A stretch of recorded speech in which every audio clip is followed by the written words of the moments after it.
Processos edificantes de saúde espiritual.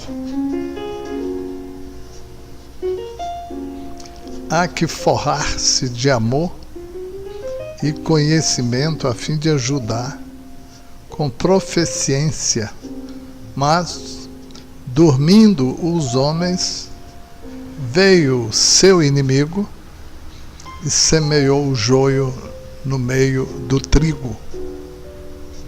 Palavras de Jesus em Mateus 13, 25. Dentre as muitas e imperecíveis lições aplicadas pelo meigo pegureiro há 2000 anos para esclarecimento da humanidade, destaca-se, sem sombra de dúvida, de maneira fulgurante, a lei do amor. Os campos sáfaros das almas somente serão renovados transmudando-os em terra firme, a partir do momento em que nos decidirmos pela adoção incondicional e plena dessa lei maior, que é a lei da não violência, da suavidade, da brandura, da serenidade, da mansuetude e da docilidade. Essa lei, evidentemente, deve vigorar em todos os departamentos da vida de relação, mas na área da desobsessão, torna-se fator imprescindível para o desatamento dos grilhões que aprisionam verdugos e vítimas entre si.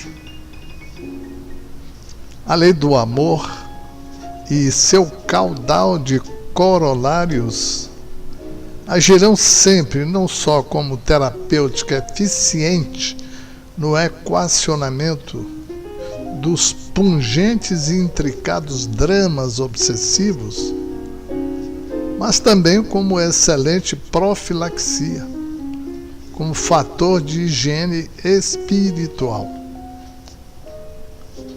Os benfeitores espirituais, através dos livros especializados que constituem as obras subsidiárias da doutrina espírita, já demonstraram amplamente a necessidade do comedimento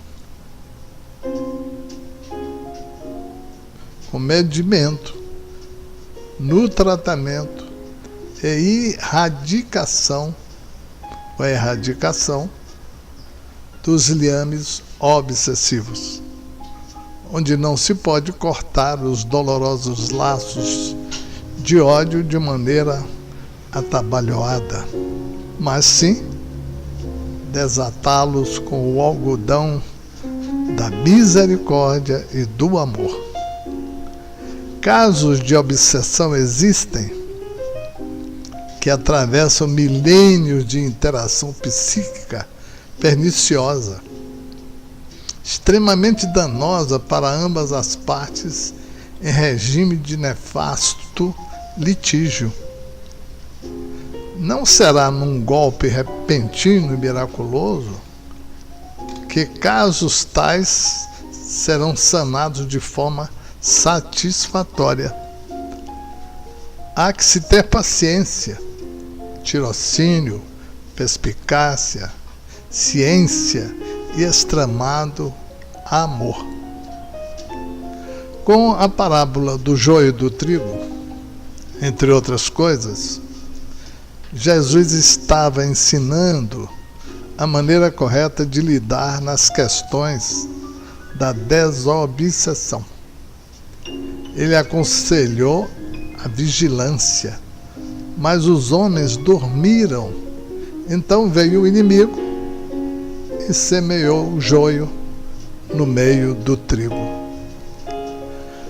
Quando baixamos a nossa vigilância, Os obsessores nos alcançam com seus psiquismos perturbados e envolvem-nos em suas redes constritoras, porque, conforme o ensinamento de Aulus, toda a obsessão tem alicerces de reciprocidade, ou alicerces na reciprocidade. Como as raízes do joio e do trigo se entrelaçaram nas profundezas do solo, também entrelaçados estão os liames que amarram obsessores e obsidiados nas profundezas perispirituais. Erro lamentável cometeria quem desejasse trabalhar atabalhoadamente nos processos de desobsessão, porque um desligamento rápido entre o obsediado e o obsessor, nos casos de obsessão grave, acarretaria sérios prejuízos para o encarnado e possivelmente até mesmo sua desencarnação. Ensina Manuel Filomeno de Miranda, na tecelagem dos destinos humanos, os fios que atam as malhas das redes dos compromissos procedem sempre das vidas transatas. Nenhum acaso existe regendo ocorrências. Nenhuma força fortuita aparece acolhendo a esmo. Os atos geram efeitos que rumam na direção de opções ao alcance das circunstâncias para a eclosão das leis divinas, dentro do equilíbrio kármico, através das causas e efeitos. Em toda obsessão, simples ou subjugadora, como quer que se apresente, a trama dos destinos se situa no passado espiritual dos litigantes em forma de fatores causais. Forrar-se de amor e conhecimento, a fim de ajudar com proficiência, tal deve ser a atitude de quem se candidata a esse ministério de terapia providencial. Ensina ainda o nobre espírito Manuel Filomeno de Miranda o seguinte, que em quaisquer processos obsessivos, as diretivas clarificantes da mensagem de Jesus são rotas e veículos de luz libertadora para ensejar a uns e outros, obsediados e obsessores, os meios de superação. Nesse sentido, a exortação de Allan Kardec em torno do trabalho é de uma eficácia incomum, porque o trabalho edificante é mecanismo de oração transcendental e a mente que trabalha situa-se na defensiva. A solidariedade é como uma usina que produz a força positiva do amor. E como o amor é a causa motriz do universo, aquele que se afervora à mecânica da solidariedade sintoniza com os instrutores da ordem que dirigem o nosso planeta, o orbe. E a tolerância, que é a manifestação desse mesmo amor em forma de piedade edificante, transforma-se em coraça de luz, vigorosa e maleável, capaz de destruir os petardos do ódio ultris ou os projéteis do desejo desordenado, porquanto a tolerância fraternal se anulam as vibrações negativas desta ou daquela procedência. Assim sendo, a tríade recomendada pelo egrégio codificador reflete ação, a oração e a vigilância preconizadas por Jesus, que são processos edificantes de saúde espiritual e ponte que alça o viandante sofredor da terra ao planalto redentor das esferas espirituais, livre de toda a constrição e angústia. E continua o mentor amigo: muitos dos problemas graves no contingente da saúde física e mental que a medicina depara a cada momento têm suas raízes no pretérito espiritual do paciente. Seus erros e suas aquisições fazem-se os agentes da sua paz ou da sua perturbação.